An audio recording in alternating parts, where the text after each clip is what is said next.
Salam sejahtera bagi kita semua, Shalom. Jumpa lagi dengan Pendeta Fransisang. Saat ini saya akan membagikan perenungan mengenai mengapa hari Sabat itu sangat penting dalam Alkitab. Mengapa dalam Dekalog atau 10 perintah Allah terdapat kata ingat.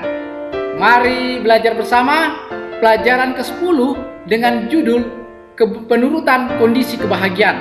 Ayat renungannya terambil dari Keluaran 19 ayatnya yang kelima. Firman Tuhan berkata demikian.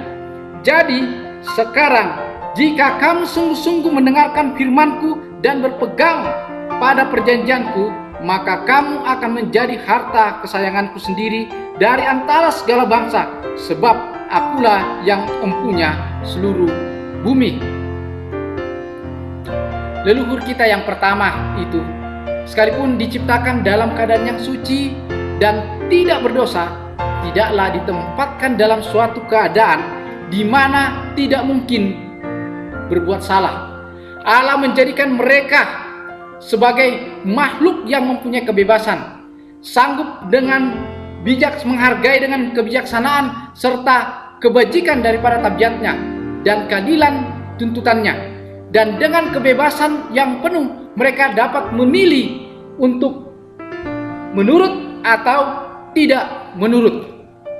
Mereka direncanakan untuk dapat menikmati persekutuan dengan Allah dan malaikat-malaikatnya. Tetapi sebelum mereka memperoleh kehidupan yang kekal itu, kesetiaan mereka harus diuji.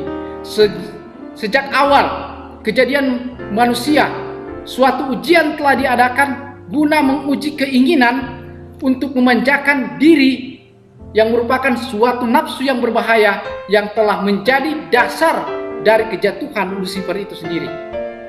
Pohon pengetahuan yang baik dan yang jahat tumbuh dekat dari pohon al-hayat di tengah-tengah taman itu sebagai suatu ujian terhadap penurunan iman dan kasih daripada leluhur kita yang pertama. Sementara mereka diizinkan untuk makan semua buah dari pepohonan yang ada, mereka dilarang untuk mengecap buah pohon pengetahuan ini dengan kematian sebagai imbalannya. Mereka juga terbuka kepada pencobaan iblis. Tetapi bila mana mereka dapat tahan akan ujian itu, mereka akhirnya akan ditempatkan lebih tinggi daripada kuasa iblis untuk menikmati hidup yang kekal bersama Allah. Allah menempatkan manusia di bawah hukum sebagai suatu syarat yang mutlak dari hidupnya. Ia berada di bawah pemerintahan ilahi dan tidak ada pemerintahan tanpa hukum. Sekali lagi, tidak ada pemerintahan tanpa hukum. Allah dapat menciptakan manusia tanpa kesanggupan untuk melanggar hukumnya. Ia dapat mencegah tangan Adam untuk tidak menjamah buah yang terlarang itu. Tetapi di dalam hal seperti itu, manusia bukan lagi merupakan sebagai makhluk yang bebas memilih, melainkan seperti mesin semata-mata. Tanpa kebebasan memilih, penurutannya tidaklah bersifat sukarela tetapi terpaksa. Dalam keadaan seperti ini, maka tidak akan ada perkembangan tabiat. Keadaan seperti ini bertentangan dengan Allah dalam perlakuannya dengan penduduk dunia-dunia lain. Manusia tidak layak disebut sebagai makhluk yang berpikir, dan hal seperti itu hanya akan menguatkan tuduhan iblis bahwa pemerintahan Allah itu dijalankan dengan sewenang-wenang. Allah menciptakan manusia tulus. Ia memberikan kepadanya sifat-sifat yang agung tanpa kecenderungan untuk berbuat jahat. Ia menganugerahi dia dengan kuasa berpikir yang tinggi serta memberikan kepadanya pengaruh-pengaruh yang kuat agar ia tetap setia.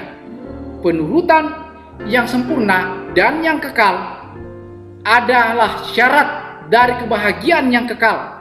Dengan syarat ini, ia mempunyai kebebasan pada pohon al-hayat itu. Sebagai kesimpulannya, Allah menciptakan manusia dengan kebebasan memilih. Hanya dengan menuruti perintah Tuhan, mereka akan menikmati kebahagiaan yang sesungguhnya. Untuk itu marilah kita menjadi penurut Tuhan yang sesungguhnya, agar kebahagiaan yang dijanjikannya akan menjadi milik kita, baik di dunia ini maupun di dunia yang akan datang. Semoga damai sejahtera dari Allah Bapa dan dari Tuhan Yesus Kristus menyertai saudara-saudara sekalian dalam aktivitas hari ini. Amin.